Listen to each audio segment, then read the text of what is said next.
Hi అందరికి. మనం మామూలు చెరువు చేపలు దొరికితేనే తీసుకోకుండా ఆగలేం, అలాంటిది ఇంకా గోదావరి చేపలు దొరికితే ఆగుతామా? ఇక తగ్గేదేలా అని 2 కేజీల చేపలు తీసుకున్నాను. కాకపోతే ఈ చేపల సైజు కొంచెం చిన్నవిగా ఉన్నాయి కదా, పులుసులు కూడా ఎక్కువగా ఉన్నాయి. వాటిని శుభ్రం చేయడానికి చాలా టైం పట్టింది అండ్ చాలా కష్టపడ్డాను కూడా. మనం మంచి ఫుడ్ అండ్ టేస్ట్ ఫుడ్ తినాలంటే కొంచెం కష్టపడాలి, తప్పదు కదా. చెప్పాలంటే కష్టపడకుండా చేసే ఫుడ్ అయినా కష్టపడకుండా వచ్చే డబ్బైనా మనకంత సంతృప్తినివ్వదు కదా. ఫ్రెండ్స్, ఈ చేపల పులుసు నేను ఎలా చేశానో ఎలా చెయ్యాలో మీకు చెప్పాలనుకోవడం లేదు. నేను ఈ చేపల పులుసును ఎంత కష్టపడి చేశానో స్వయంగా నేనే వాటిని పులుసులను బండకు రుద్ది వాటిని ముక్కలుగా కట్ చేసి ఈ చేపల పులుసు చేశాను. నేను ఇంత కష్టపడి చేసిన ఈ చేపల పులుసును చాలా చాలా ఎంజాయ్ చేస్తూ తిన్నాను. టేస్ట్ అంత బాగుంది. సో ఫ్రెండ్స్, నేను ఈ కుకింగ్ ని ఎంత బాగా కష్టపడి టేస్టీగా చేసుకొని తిన్నాను అని మాత్రమే మీకు చెప్పాలనుకుంటున్నాను. పులుసు మరుగుతున్నప్పుడు ఆ అరోమా వాసనకు ఎప్పుడెప్పుడు తిందామా అనిపించింది. ఇక క్రేవింగ్స్ అండ్ ఆ చేపల పులుసు వాసనకు ఆగలిక వేడి వేడి అన్నం వడ్డించుకొని చేపల పులుసును వడ్డించుకుని తిన్నాను.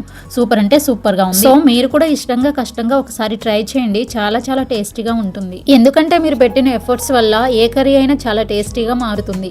సో ఫ్రెండ్స్, ఈ వీడియో మీకు నచ్చితే లైక్ అండ్ సబ్స్క్రైబ్ చేయండి. Thank you.